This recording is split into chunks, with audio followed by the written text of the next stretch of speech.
Hello friends, welcome back to my channel Stuti art and craft.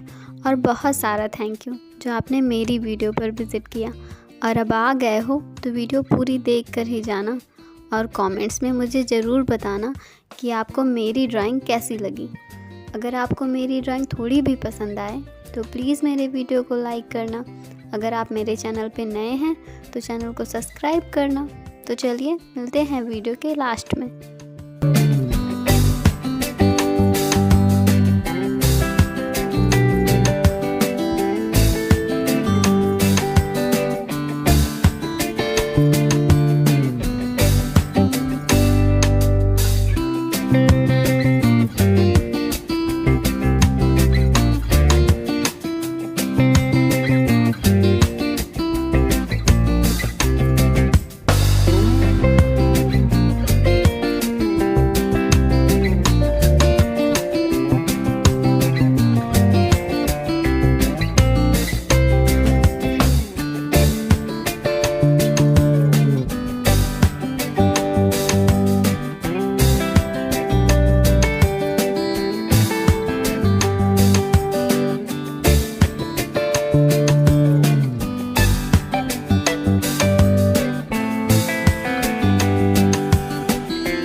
तो आपको आज की ड्राइंग कैसी लगी? आई होप कि आपको ये ड्राइंग पसंद आई होगी और आप इस वीडियो को लाइक करेंगे।